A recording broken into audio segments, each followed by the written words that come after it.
माफी मांगिए और वीर कहलाइए और अपने लोग इनका ठग तपाता रहेगा। वाह शेर, वाह शेर। मतलब अच्छा काम करते तब भी प्रॉब्लम जब कानून लाया तब भी शेर थे ये, और जब हटा दिए तब भी शेर है। ये कब पलटी मार देंगे इसका भी कोई गारंटी नहीं ना। जो प्राइम मिनिस्टर अपनी ही बातों से पलट जाता हो, आगे न पलटे, इसकी गारंटी क्या आप दे रहे हैं? हाथ कंगन को अरसी क्या, पढ़े लिखे को फारसी क्या? भैया अध्यादेश लाइए, बिलवा खत्म कीजिए, जो हमारा मांग है उस पर विचार कीजिए। तो इन्होंने तो किसानों को खत्म करने की, रौंदने की, कुचलने की, आंदोलन को समाप्त करने की अपनी पूरी अमला को लगा दी। कंगना रनावत का अपना सब कुछ तो खत्म हो गया है। ले दे करके उनको अपना टीआरपी अब ढूंढ रही है वो, कि हमको कहीं से टीआरपी मिल जाए। क्या वो देश का गद्दार नहीं है जो हमारे देश को कह रहा 2014 के बाद आजाद हो, जिसका पिता कर्नल हो? मेरठ से लेकर दिल्ली तक हर पैर पे मौलानाओं की दाढ़ी टंगी हुई और फांसी के फंदे पे टंगा हुआ वो चेहरा था। क्या हम उस क्रांति को भूल जाएं? क्या उनको याद करना हम छोड़ दें? नमस्कार, मैं आपके साथ कहकशा और आप देख रहे हैं पीआरबी। इस वक्त हमारे साथ मौजूद हैं बातचीत करने के लिए मनमोहन गामा जी। तो इनसे तमाम मुद्दों को लेकर बातचीत करेंगे। जिस तरीके से प्रधानमंत्री मोदी ने ऐलान कर दिया है कि कृषि कानून जो है वापस हो जाएंगे, उसको लेकर पूरे देश भर में जो खुशी का भी माहौल है और कहीं जो है उस देखा जाए तो लोग नाराज़ भी नज़र आ रहे हैं। तो क्या लग रहा है, क्योंकि एक तरफ तो कानून वापसी का ऐलान हो गया, लेकिन आंदोलन खत्म करने की जो बात है वो जो है राकेश टिकैत ने मना कर दी है। जब तक लिखित में नहीं मिलेगा कोई घर नहीं जाने वाला है। का बरसा जब कृषि सुखाना, जब हमारा फसल सूख जाए उसके बाद बारिश हो, उस बारिश का क्या महत्व रह जाता है?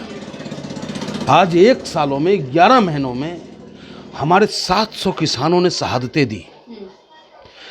1 सालों में न जाने हिंदुस्तान की कितनी हेक्टेयर जमीनें खेती होने से वंचित रह गया। और ये प्रधानमंत्री जी हमारे, और प्रधानमंत्री जी का जो तंत्र है, चाहे वो सरकारी तंत्र हो, क्या भूल जाएंगे आप उस एसडीएम की भाषा हरियाणा की, जिसने लेकिन इतने महीनों से बैठे किस लिए थे? इसीलिए तो बैठे थे ना कि वापस हो जाए। अब बोला है वापस होने के लिए, उसमें भी आप लोगों को दखलंदाजी करनी है। फिर वही बात कह दिए ना कि आप भी उन्हीं का भसबा बोलिए। उनकी भाषा की क्या बात है? आप लोग बैठे, आप किसके लिए बैठे थे? बिल वापसी के लिए ना, ऐलान तो करा ना। अच्छा, तो भूल गए? बिल वापसी के टाइम में हम लोग नहीं कहते थे कि एमएसपी भी चाहिए, वो नहीं मांगता हमारा। और जब हम धीरे धीरे एक कदम बढ़ाए, आगे बढ़ेंगे। हाँ, तब बढ़ाए ना, उसके बाद देखेंगे ना। अब इनका कदम्मा कितना बढ़ता है, क्या कि ये कब पलटी मार देंगे इसका भी कोई गारंटी नहीं ना। प्रधानमंत्री के शब्दों की कोई वजन ही नहीं रह गया, वैल्यू ही नहीं समझ रहे आप। क्या हमारे वही प्रधानमंत्री जी हैं जिन्होंने कहा था कि ये किसान हित में बिल मैं लाया हूँ?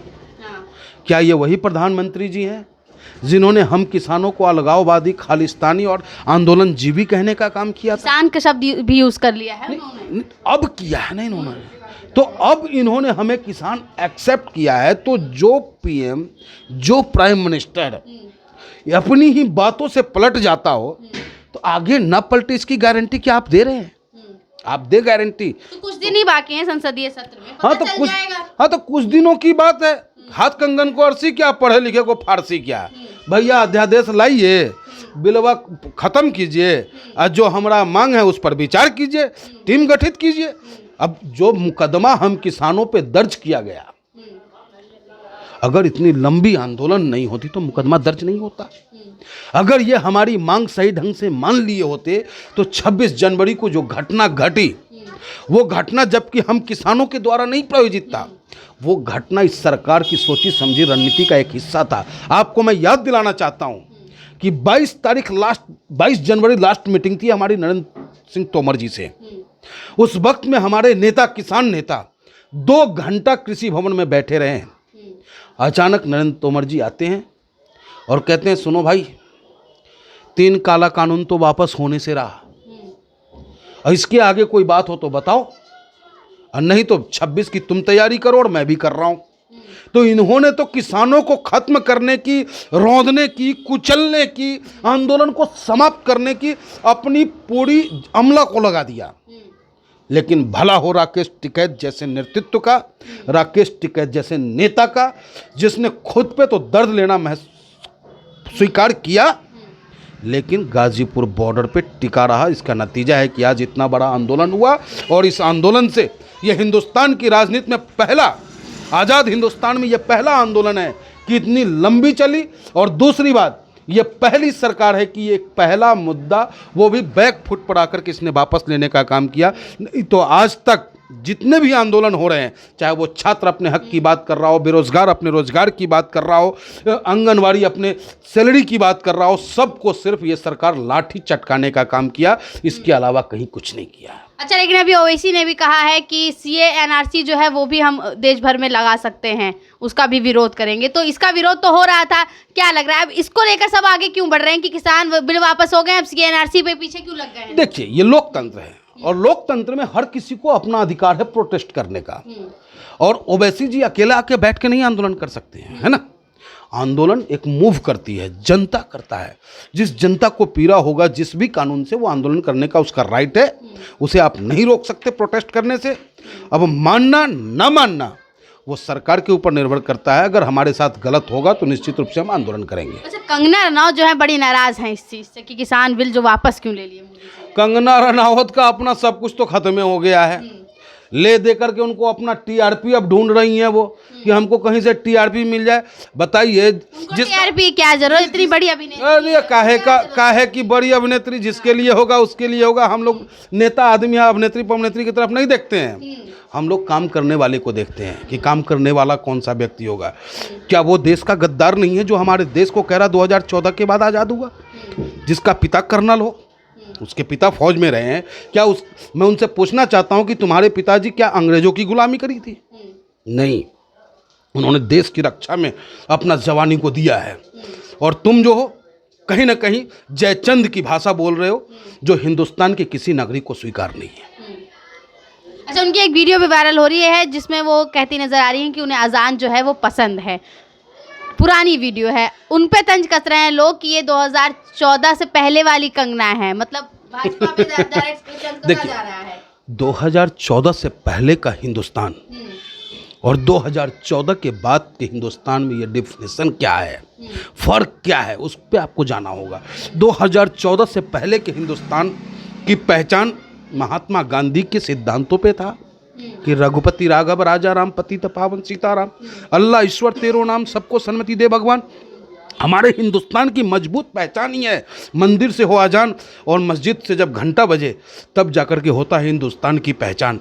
इसे कौन समझाए, ये बावली हो रही है, इसे कौन बोलने जाए, ये अपनी भाषा बोलते रहे, इससे आम हिंदुस्तानियों पे कोई फर्क नहीं पड़ रहा। कांग्रेस को भी हिंदू विरोधी पार्टी बता रहे हैं ये भाजपा के। देखिए, कांग्रेस अपना देखे, कांग्रेस मतलब सारी, सपा को भी बताया, कांग्रेस सारी पार्टियां हिंदू विरोधी। सपा को कैसे बता देगा हिंदू विरोधी? हम भगवान श्री कृष्ण के वंशज, हम प्रेमी हैं आप लोग। नहीं, जिन्ना प्रेमी नहीं है, इतिहास प्रेमी है। इतिहास हमें कुछ सिखाती है। अखिलेश जी ने क्या कहा, उसे इनकी गोद मीडिया ने किस तरीके से प्रोजेक्ट किया, आप देखें। अखिलेश जी ने यही तो कहा कि जिस स्कूल में गांधी जी थे, अपने सरदार वल्लभ भाई पटेल थे, उसी स्कूल में वो भी रहे और सब एकत्रित होकर अंग्रेजों के साथ लड़ाई लड़ने का काम किया। क्या गलत कहा? मैं आपसे पूछना चाहता हूं कि उन्होंने क्या गलत कह दिया? जो था तो था, क्या आप उस रोल को हटा सकते हैं? जब 1857 की क्रांति हुई थी, मेरठ से लेकर दिल्ली तक हर पैर पे मौलानाओं की दाढ़ी टंगी हुई और फांसी के फंदे पे टंगा हुआ वो चेहरा था। क्या हम उस क्रांति को भूल जाएं? क्या उनको याद करना हम छोड़ दें? ऐसा नहीं हो सकता। तो हमारे अखिलेश जी ने कभी गलत बयानबाजी नहीं की। अखिलेश जी कभी भी जिन्नावाद और पाकिस्तानवाद की राजनीति नहीं करते। अखिलेश जी अपने देश की मजबूती और प्रदेश की मजबूती की राजनीति नहीं करते थे, कभी नहीं।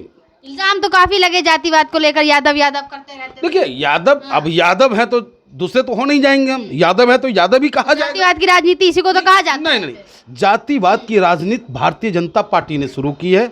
हम लोग, हमारे अखिलेश जी ने बहुत पहले कहा था, एक बयान आया था उनका कि जब मैं मुख्यमंत्री था मुझे एहसास भी नहीं कभी हुआ कि क्या मैं बैकवर्ड हूँ।